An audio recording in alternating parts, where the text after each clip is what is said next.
후쿠시마 가보니 일부 마을 오염 더 증가.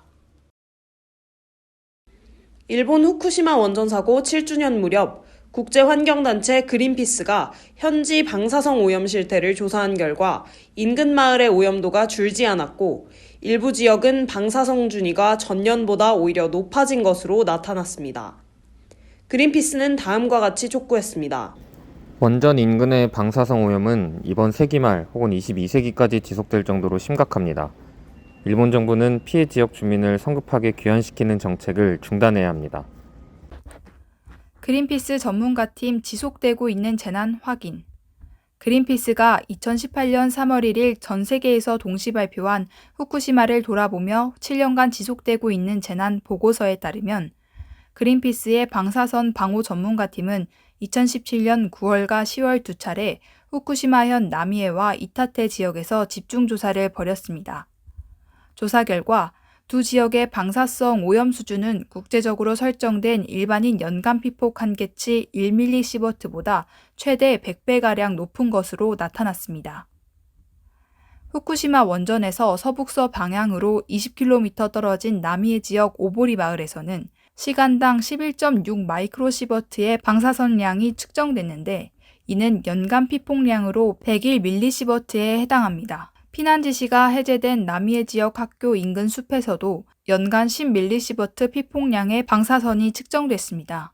이는 피난 지시가 해제돼 오염 지역에 돌아와 살고 있거나 앞으로 살게 될 주민들, 특히 어린이들이 심각한 건강 위험에 직면할 수 있다는 뜻이라고 이 보고서는 지적했습니다.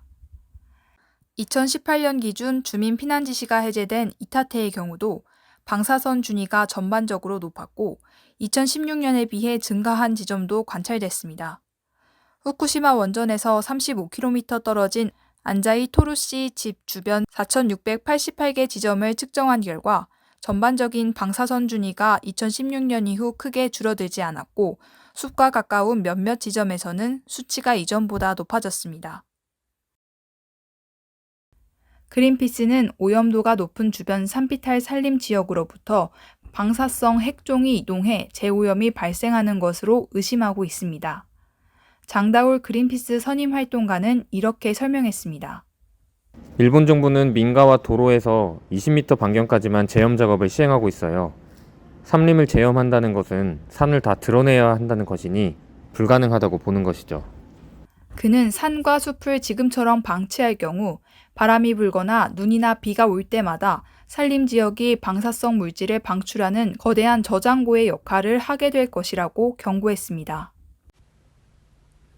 방사성 오염 여전한 곳 피난 해제는 인권 침해. 당시 조사팀을 이끈 그린피스 벨기에 사무소의 전문가 얀 반데푸트는 이렇게 말했습니다. 만약 원자력 시설이었다면 엄격한 관리가 필요할 수준의 방사성 오염이 이번에 조사한 모든 지역에서 측정됐습니다. 어린아이와 여성을 포함한 주민들이 이렇게 오염된 환경으로 돌아오게 됐는데 매주 한 차례 흉부 엑스레이를 찍으면서 사는 것과 같아요. 이는 용납할 수 없는 심각한 인권 침해입니다.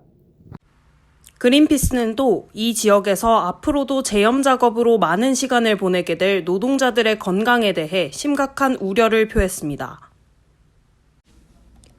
그런데도 당시 일본 정부는 방사선 피폭 기준치를 상향 조정해 피난구역을 추가로 해제하고 주민들을 원래의 거주지로 돌려보내려는 움직임을 보였습니다. 2018년 1월 17일 일본 원자력 규제위원회 제59차 회의록에 따르면 일본 정부는 장기 방사성 제염 목표치인 0.23시간당 마이크로시버트를 높여야 한다는 인식을 보여주고 있습니다. 토요시 우케다 원자력 규제위원장은 회의에서 이렇게 발언했습니다. 현재의 목표치는 대피주민들의 귀환을 저해할 수 있습니다. 그린피스는 일본 정부가 목표치를 1.0시간당 마이크로시버트로 올려 주민들의 귀환을 촉진하려 한다고 관측했습니다. 일본 정부는 2017년 3월 나미에와 이타테 마을의 피난구역 지시를 일부 해제하는 등 빠른 속도로 주민 귀환 정책을 추진하면서 원전 피난민에게 제공했던 지원 조처를 하나씩 거둬들였습니다. 자발적 피난민에게 지급하던 주거지원금을 2017년 3월 끄는 것이 대표적 사례입니다. 자발적 피난민들은 일본 정부의 공식 피난민 집계에서도 제외됐습니다. 아사히 신문은 2017년 8월 28일자에서 다음과 같이 보도했습니다. 중앙정부는 2011년 핵재난 이후 후쿠시마 지역에서 자발적으로 탈출한 사람들을 공식 피난민 명단에서 제외함으로써 그들을 사라지게 했다. 2017년 3월 일본 전역에 사는 피난민 수가 29,412명 감소했다. 2019년에는 이타테 및 나미에 주민 수천 명에게 지급하던 주거지원금 또한 중단했습니다. 유엔 인권이사회 피난민 인권보호 일본 정부의 촉구.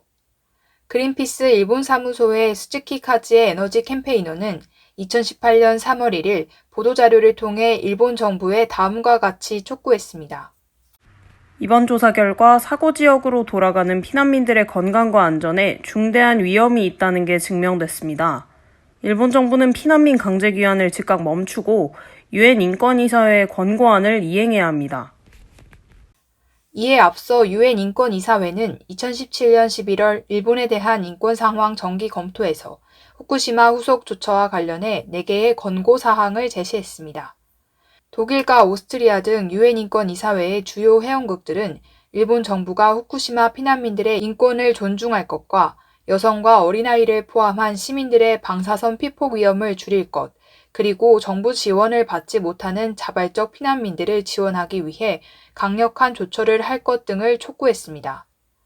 특히 독일은 일본이 연간 피폭 한계치를 사고 전 1mS에서 사고 후 20mS로 올린 것에 대해 사고 전 기준치로 되돌리라고 요구했습니다.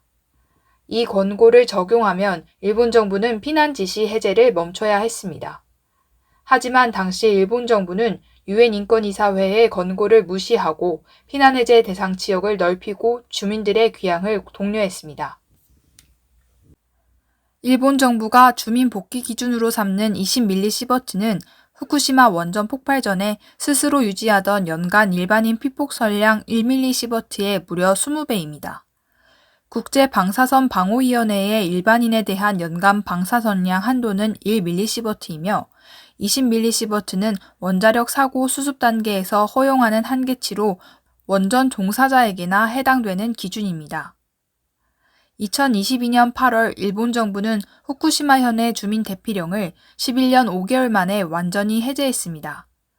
그러나 귀향에 대한 주민들의 반응은 싸늘합니다. 일본 부흥청 조사에 따르면 2020년 기준 피난 지시가 일부 해제되는 후타바마치나 오쿠마마치에서 고향으로 돌아가지 않기로 결정한 주민은 60%에 달했습니다.